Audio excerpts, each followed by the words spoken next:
Hello दोस्तों, स्वागत है आप सभी का मेरे YouTube चैनल पर। मेरा नाम है रवि। तो चलिए आज की वीडियो को शुरू करते हैं। और आज वीडियो में हम बात करने वाले हैं उत्तराखंड ARO यानी कि समीक्षा अधिकारी और सहायक समीक्षा अधिकारी के लिए मुख्य परीक्षा की बात। तो इससे पहले हम लोगों ने एक क्लास कर ली है जिसमें हमने मुख्य परीक्षा का सिलेबस देखा था, जिसमें हमने हिंदी वाला पोर्शन देखा था आपका। और हिंदी में हमने हिंदी संरचना देखी थी, जिसमें हमने 5 क्वेश्चन के बारे में डिस्कस किया था। और उन 5 क्वेश्चन में कैसे आप लोगों के एग्जाम में क्वेश्चन आएंगे उन सभी के बारे में हमने देखा था। और 2016 में जो आपका पेपर आया था उनके क्वेश्चन भी मैंने आप लोगों को यहाँ पर बताए थे कि किस प्रकार से क्वेश्चन आए हुए हैं। तो आप लोग टेलीग्राम चैनल ज्वाइन कर लेना, वहाँ पर से आप लोगों को इसकी PDF मिल जाएगी सिलेबस की, और 2016 की जो पेपर है उन दोनों की PDF आप लोगों को मिल जाएगी। इसके अलावा आप लोग वहाँ पर कोई भी क्वेरीज हैं वो पूछ सकते हैं इस एग्ज़ाम से रिलेटेड।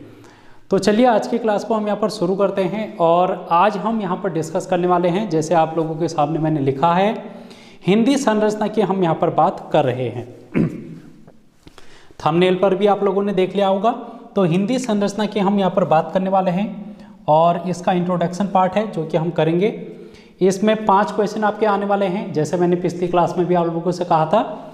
और इन 5 क्वेश्चन में से एक क्वेश्चन जो रहेगा वो रहेगा पत्राचार का, यानी कि 5 टॉपिक हैं। 5 टॉपिक में से एक टॉपिक आपका पत्राचार का है। और पत्राचार में भी आपको कुछ पत्र हैं जो कि पढ़ने हैं। और इन पत्रों में आपके सामने शासकीय पत्र, अर्धशासकीय पत्र है। दूसरे में आपका कार्यालय आदेश और कार्यालय ज्ञापन आ जाता है। और फिर विज्ञप्ति, परिपत्र और टिप्पणी। तो ये पत्राचार में आप लोगों को पढ़ने हैं। इन सभी का प्रयोग आप लोगों को आपके एग्जाम में किसी न किसी रूप में देखने को मिलेगा। यहाँ से आपके क्वेश्चन पूछे जाएंगे, क्योंकि यहाँ पर आपको 15 यानी कि टोटल 45 नंबर आप लोगों को ये पेपर देने वाला है, ये पोर्शन देने वाला है। तो हम इसके बारे में बात करेंगे। और इसमें आज हम डिस्कस करेंगे शासकीय पत्र की। तो सीरियल वाइज चलेंगे, हम क्रमबद्ध रूप से चलेंगे, सारी चीज़ों को हम यहाँ पर करेंगे। आप लोग जुड़े रहें अंतिम जब आपका पेपर होगा तब तक, क्योंकि धीरे धीरे करके आप लोगों को ये क्लासेस कराई जाएंगी। एकदम से सारी चीज़ें आप लोगों को प्रोवाइड नहीं की जाएंगी, थोड़ा आप लोगों को सब्र रखना पड़ेगा।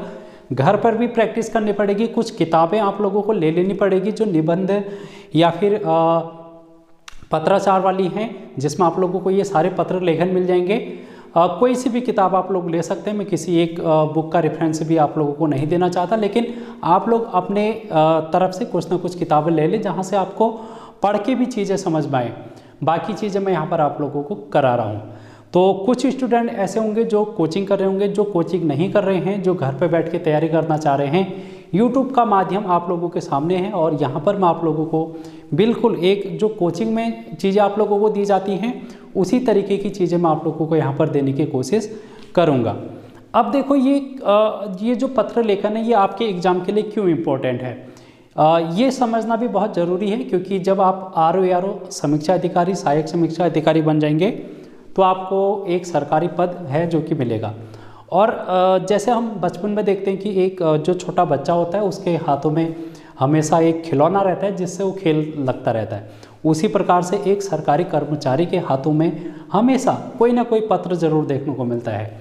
कोई भी दिशा निर्देश हमको एक कार्यालय से दूसरे कार्यालय में, एक पद से दूसरे पद में, एक विभाग से दूसरे विभाग में अगर कोई भी बात रखनी है तो वो पत्राचार के माध्यम से ही रख सकते हैं। कोई भी कार्य हमको सरकारी कार्यालय में करना है तो वो पत्राचार के माध्यम से ही होगा। तो इसलिए पत्राचार आप लोगों को आनी चाहिए और इसलिए ये टॉपिक आपके सिलेबस में रखा गया है।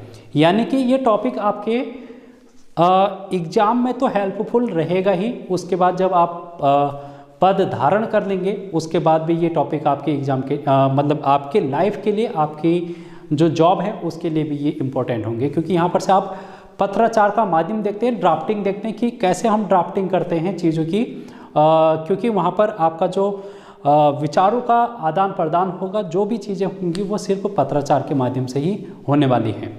तो इसलिए ये बहुत इम्पोर्टेंट चीज़ है। जो इंग्लिश मीडियम वाले हैं उनको थोड़ी सी दिक्कत हो सकती है, क्योंकि यहाँ पर हिंदी में आप लोगों को सारी चीज़ें पढ़नी है। और यहाँ पर हिंदी की जो शब्दावलियाँ हैं हिंदी के जो शब्द हैं वो थोड़े आपको कठिन देखने को मिल सकते हैं, इसलिए आप लोगों को ज़्यादा मेहनत करनी है। इसीलिए यहाँ पर कुछ क्वेश्चन हैं जो कि आपको 20 नंबर का देगा। 2 क्वेश्चन पूछे जाएंगे यहाँ पर, एक तो है हिंदी से इंग्लिश ट्रांसलेट करने का और दूसरा है इंग्लिश से हिंदी ट्रांसलेट करने का। यानी कि आप लोगों को यहाँ पर हिंदी से अंग्रेजी अनुवाद करना भी आना चाहिए। कोई भी शब्द आपको दे दिए जाएंगे जो आपको अंग्रेजी में ट्रांसलेट करने हैं, या कुछ शब्द आपको हिंदी में अंग्रेजी में दिए जाएंगे जिनको आप लोगों को हिंदी में ट्रांसलेट करना पड़ेगा। यानी कि आप लोगों की वोकैबुलरी बहुत अच्छी होनी चाहिए हिंदी के लिहाज से, ये पत्राचार के लिहाज से। यहाँ पर आपको जेन्युइन वाली वोकैबुलरी नहीं देखने को मिलेगी जो हम यूज में लाते हैं। यहाँ पर आपको वो वाली वोकैबुलरी ज़्यादा पढ़नी है जो आपके हिंदी में पत्राचार में काम आती है। जो हम हिंदी में पत्र लेखन में जो शब्दों का प्रयोग हम कर रहे हैं, उन्हीं शब्दों का आपको अंग्रेजी अनुवाद भी आना चाहिए या फिर अंग्रेजी का हिंदी अनुवाद आना चाहिए। तो इसलिए मैं यहाँ पर क्या करूँगा, जो भी क्लास आपको कराऊँगा उसमें शुरुआत की जो कुछ मिनट हैं उसमें आपको इस वोकैबुलरी को भी कराऊंगा, जिसमें आपको 4 से 5 वोकैबुलरी धीरे धीरे करके मैं डेली की क्लास में दे दूंगा, जिससे कि आपका जब आपका एग्ज़ाम होगा तब तक आपके पास शब्द भंडार भर जाएगा। तो आप घर पर भी ट्राई कर सकते हैं, प्रीवियस ईयर पेपर भी देख सकते हैं और यहाँ पर भी देख सकते हैं। तो ये सारी चीज़ें आप लोगों को करनी है। तो चलिए शुरू करते हैं, ज़्यादा देरी ना करते हुए। यहाँ पर हम बात करेंगे सबसे पहले, जैसे मैंने कहा आपसे कि ये जो 20 नंबर का आपका हिंदी का अंग्रेजी में ट्रांसलेशन करना है या फिर अंग्रेजी से हिंदी में ट्रांसलेशन करना है, इसको हम थोड़ा सा देख लेते हैं।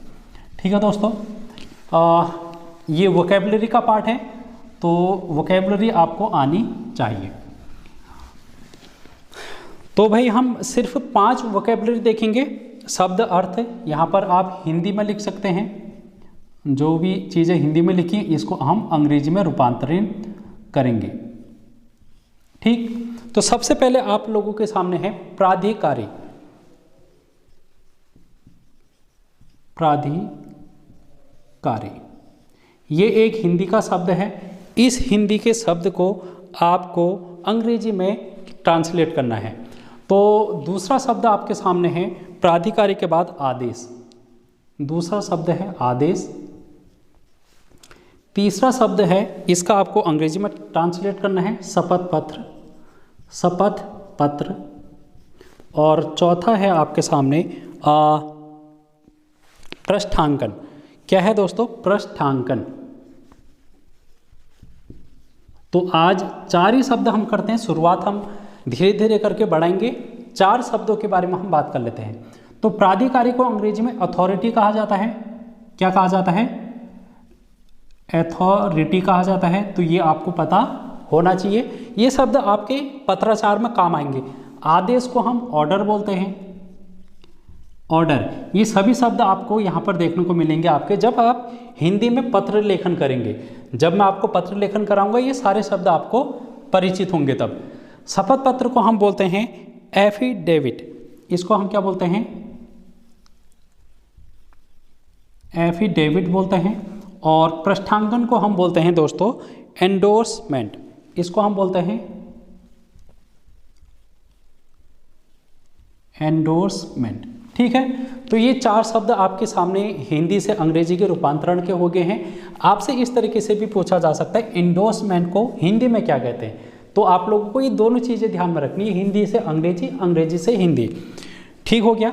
तो ये तो था हमारा वोकैब का पार्ट। वोकैबुलरी हम लोगों ने आज कर ली है, आज के महत्वपूर्ण 4 शब्द।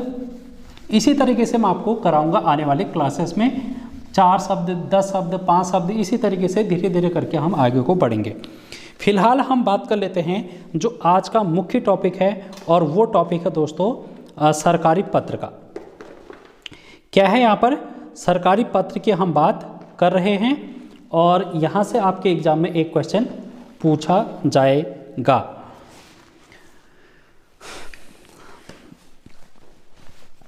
तो हेडिंग आप लोग लिखेंगे सरकारी पत्र, या फिर इसी को आप लोग शासकीय पत्र के रूप में भी जानते हैं, शासकीय पत्र। ठीक है। अब आपसे अंग्रेजी में अगर कभी पूछ लिया गया कि शासकीय पत्र को अंग्रेजी में क्या कहते हैं, तो हम इसको ऑफिशियल लेटर बोलते हैं। इसको हम ऑफिशियल लेटर बोलते हैं। ठीक है, ये भी आपको अंग्रेजी में पता होना चाहिए। अब सरकारी पत्र में आपको क्या क्या पढ़ना है, कितनी चीज़ें आपके एग्जाम के लिए इंपॉर्टेंट है, ये भी हम देख लेते हैं। तो आपको सबसे पहले इसमें पढ़ना है इसकी परिभाषा। इसकी परिभाषा आपको पढ़नी है। एक क्वेश्चन आपकी परिभाषा से पूछा जा सकता है। आपसे पूछा जाएगा शासकीय पत्र किसे कहते हैं, तो शासकीय पत्र क्या है, तो तब आपको यहाँ पर परिभाषा का उल्लेख करना पड़ेगा। और मैं आपको यहाँ पर इसकी 2 परिभाषाएं कराऊंगा।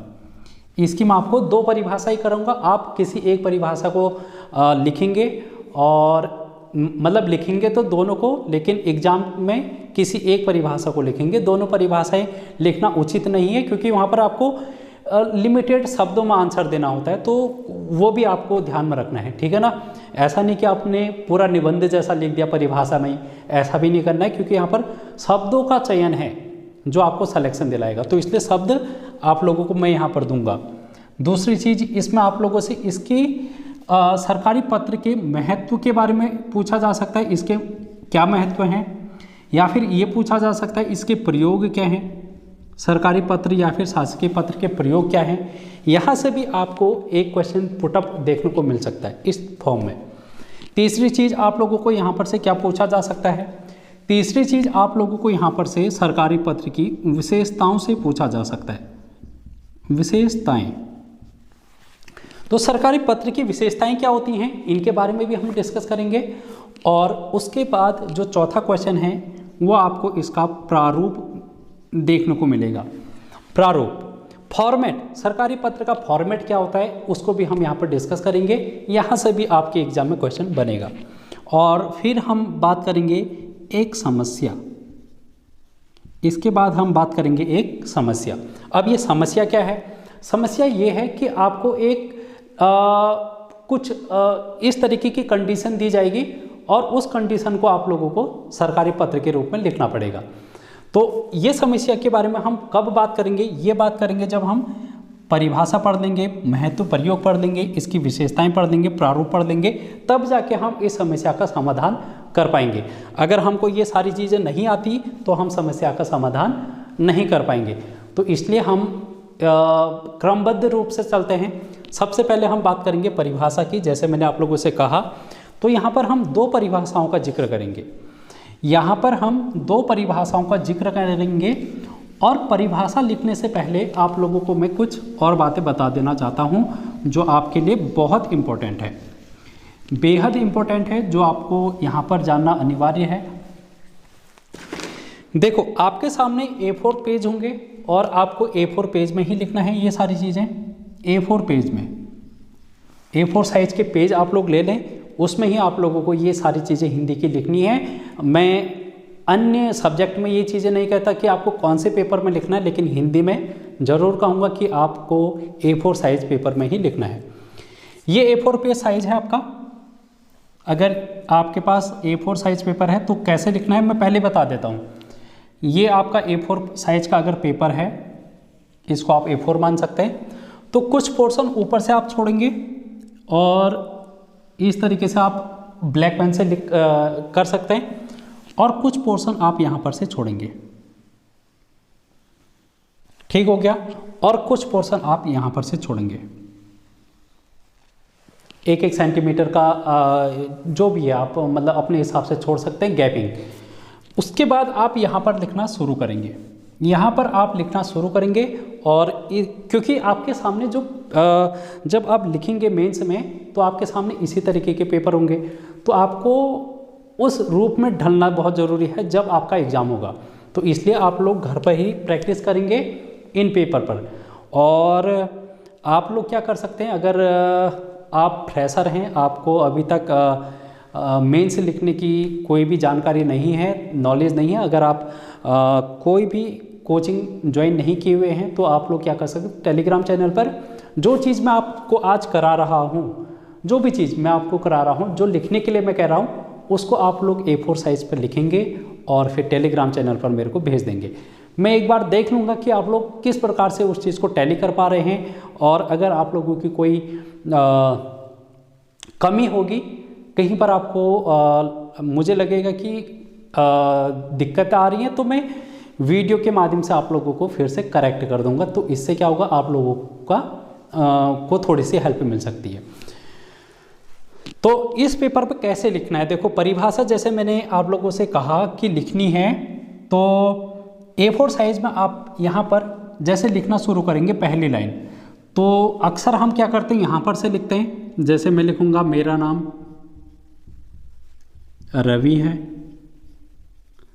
ये ऐसे, तो आज तक हम ऐसे लिखते आए हैं, तो ये बिल्कुल ही आप लोगों को ऐसे नहीं लिखना है, ऐसे आप लोगों को नहीं लिखना है। तो कैसे लिखना है, देखो यहाँ पर आपने जो लाइन खींची है, ड्रॉ कर रखी है, यहाँ से आप 1 सेंटीमीटर या फिर 2 सेंटीमीटर का थोड़ा सा गैप छोड़ेंगे, लगभग इतना गैप छोड़ेंगे। उसके बाद आप लोग लिखना शुरू करेंगे, मेरा नाम रवि है, ठीक है। इस तरीके से आप लिखते जाएंगे।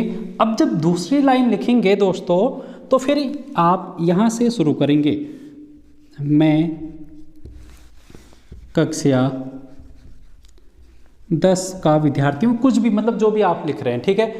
तो मेरा कहने का मतलब ये है कि जब आप पहला पैराग्राफ लिख रहे हैं तो कुछ गैप आप छोड़ेंगे, 1 सेंटीमीटर 2 सेंटीमीटर का, फिर लिखेंगे। दूसरी लाइन से आप शुरुआत से लिखेंगे, फिर गैप नहीं छोड़ेंगे। इस तरीके से जब आप आगे को बढ़ते जाएंगे तो आपका इस तरीके से एक पैराग्राफ अगर पूरा हो गया है, ये आपका एक पैराग्राफ हो गया है, तो पैराग्राफ कंप्लीट होने के बाद आप पूर्ण विराम लगाएंगे। उसके बाद जब आप दूसरा पैराग्राफ शुरू करेंगे लिखने के लिए, तो आप यहाँ से नहीं लिखेंगे, शुरुआत से नहीं लिखेंगे, बल्कि कुछ यहाँ पर से फिर से छोड़ेंगे। और कितना छोड़ेंगे, जहाँ पर आप लोगों ने शुरुआत में छोड़ा था उसी के अकॉर्डिंग आप यहाँ पर से लिखेंगे फिर दोबारा। आई होप आपको समझ में चीज़ें आ रही होंगी कि आपको लिखना कैसे है A4 पेज पर। तो ये लिखने की प्रैक्टिस में आप लोगों को और बार भी बताते रहूँगा जब आपको को यहाँ पर बताने की ज़रूरत मुझे होगी।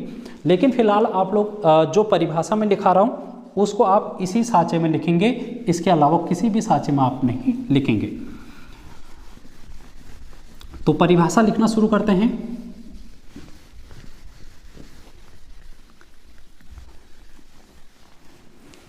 चलिए परिभाषा हम यहाँ पर लिखना शुरू करते हैं। और वीडियो भी हमारी यहाँ पर थोड़ी सी लंबी बन रही है, शायद देख लेते हैं कितना यहाँ पर हो पाता है। तो यहाँ पर आप लोग लिखेंगे, यहाँ पर आप लिखेंगे परिभाषा। तो परिभाषा में मैंने आपसे कहा कुछ लाइन आपको कुछ गैप आपको छोड़ना है। तो परिभाषा में हम लिख लेते हैं, जो पत्र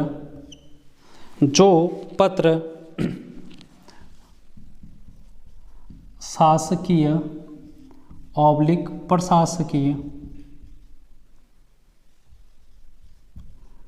प्रयोजनार्थ, मैं इसको टैली भी करूंगा, प्रयोजनार्थ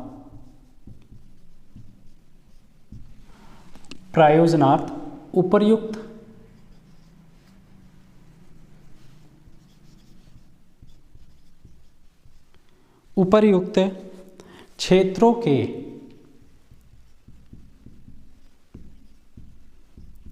क्रियाकलापों को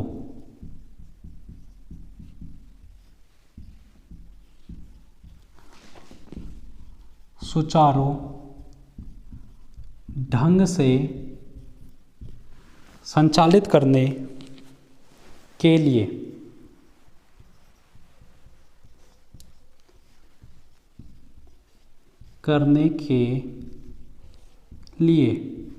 सुचारू ढंग से संचालित करने के लिए विभिन्न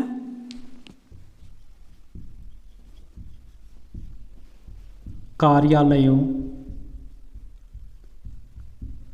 के बीच प्रेषित किए जाते हैं, प्रेषित किए जाते हैं। तो हम इसको क्या कहते हैं, शासकीय पत्र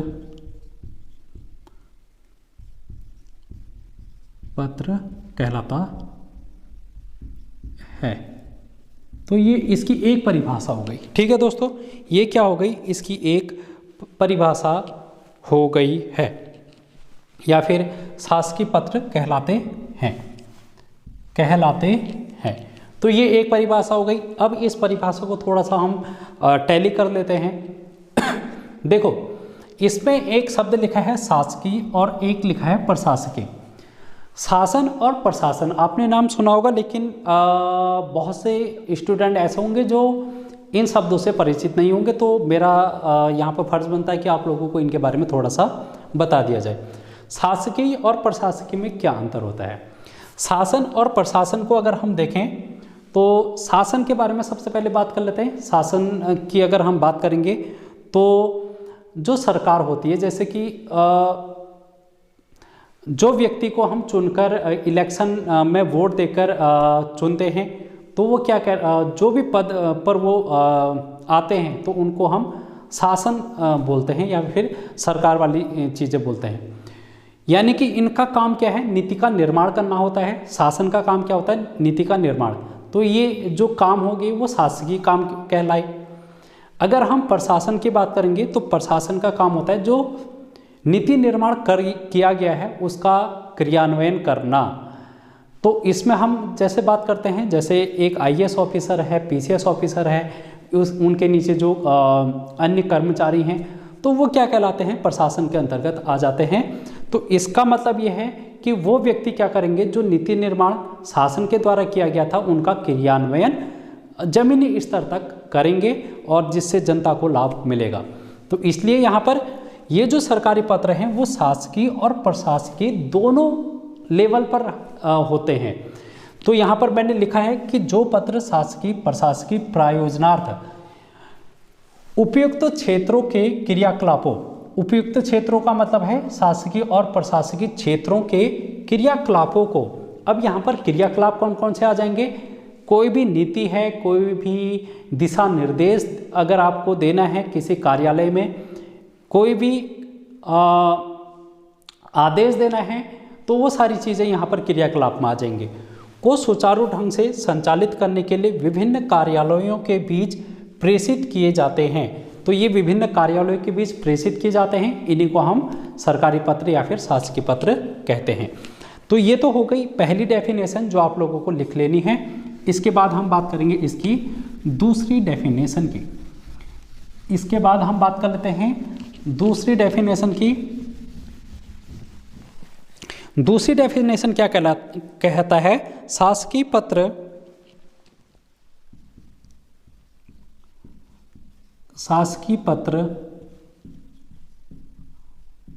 आलेखन का, शासकीय पत्र आलेखन का वह औपचारिक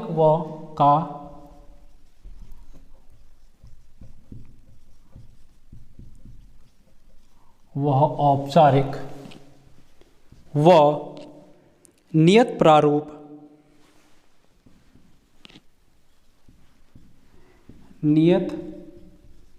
प्रारूप है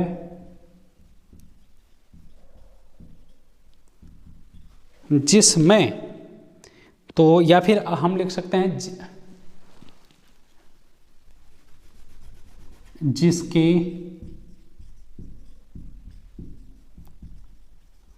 माध्यम से शासकीय प्रायोजनार्थ, जिसके माध्यम से शासकीय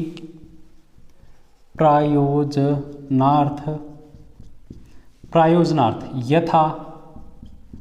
तो अब हम यहाँ पर लिख देंगे कौन कौन से ये हैं, जैसे नीति हो गया, कोई भी नीति हो गई, कोई भी निर्माण हो गया, कोई भी आदेश हो गया। ठीक है, ये शासकीय प्रायोजनार्थ क्या क्या हैं, जैसे नीति निर्माण हो गया, आदेश हो गया। इससे पहले वाली डेफिनेशन में हम क्या लिख रहे थे, क्रियाकलाप। तो वो क्रियाकलापों के बारे में हमने इस वाली परिभाषा में आगे को खोल दिया है कि आपने लिखा नीति निर्माण हो गया, आदेश हो गया, निर्देश, कोई भी निर्देश इत्यादि, क्योंकि बहुत सारी चीज़ें हो सकती हैं तो हम लिख देंगे इत्यादि। इत्यादि से संबंधित पत्र,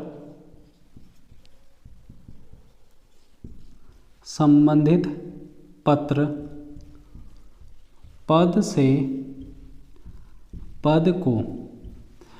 से पद को प्रेषित किए जाते हैं। पद से पद को प्रेषित किए जाते हैं, शासकीय पत्र कहलाते हैं।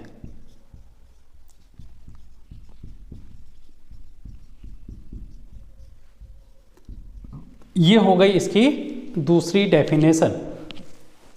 ये क्या हो गई, इसकी दूसरी डेफिनेशन हो गई है। इस डेफिनेशन को भी हम थोड़ा सा जिक्र कर लेते हैं। तो शासकीय पत्र आलेखन का वह औपचारिक व नियत प्रारूप है। तो इसका क्या होता है, एक नियत प्रारूप होता है। जैसे मैंने आप लोगों से कहा कि जो भी सरकारी पत्र है वो एक नियत साँचे में ढला हुआ होता है।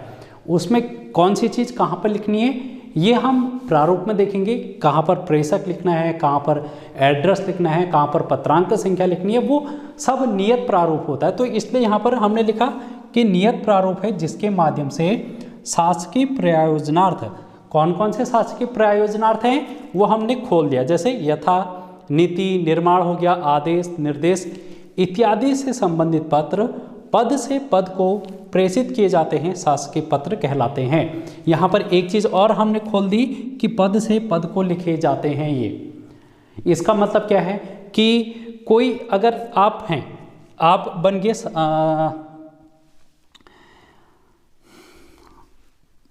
समीक्षा अधिकारी, आप क्या बने, समीक्षा अधिकारी। तो ये क्या हो गया, एक पद हो गया, ये पद हो गया। तो ये जो व्यक्ति है समीक्षा अधिकारी, इस पर कोई भी बैठ सकता है, यानी कि XYZ कोई भी नाम उसका हो सकता है, लेकिन पद क्या है इसका, समीक्षा अधिकारी।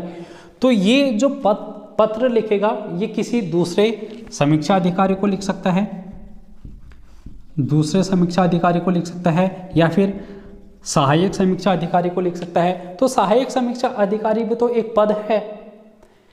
ये व्यक्ति समीक्षा अधिकारी किसी रवि नाम के व्यक्ति को पत्र नहीं लिखेगा। बात आई समझ में?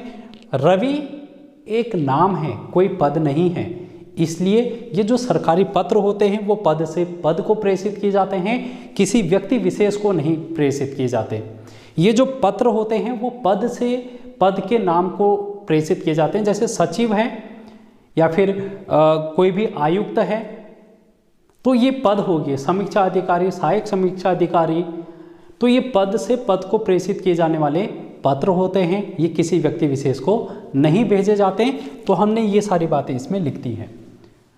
तो ये क्लियर हो चुका होगा। परिभाषाएं, शासकीय पत्र की परिभाषा क्या होती है, दोनों परिभाषा मैंने आप लोगों को लिखा दी है। 1 मिनट टाइम देख लेता हूँ, उसके बाद अगर 28 मिनट यहाँ पर हो चुके हैं, यहाँ पर 28 मिनट हो चुके हैं। मैंने पहले आप लोगों से कहा था कि सरकारी पत्र को मैं आसानी से इतनी जल्दी तो नहीं कराने वाला हूँ, इसको मैं लंबा खींचूंगा थोड़ा सा, क्योंकि आपके पास समय बहुत है और समय बहुत है तो आपको धीरे धीरे करके ले चलूँगा अंतिम शिखर तक। और अगली वीडियो में हम बात करेंगे इसके महत्व और प्रयोग की, और फिर विशेषताओं की बात करेंगे। अब उसके बाद हम बात करेंगे प्रारूप की। तो नेक्स्ट वीडियो में मिलेंगे। आप लोग क्या करेंगे, ये जो परिभाषाएं मैंने लिखी हैं इनको आप A4 पेज में लिखेंगे, याद करेंगे। यही आपका होमवर्क है, धीरे धीरे करके हम चलेंगे आगे को। तो आज की वीडियो में इतना ही, नेक्स्ट वीडियो में फिर से मिलेंगे। Take care, bye bye.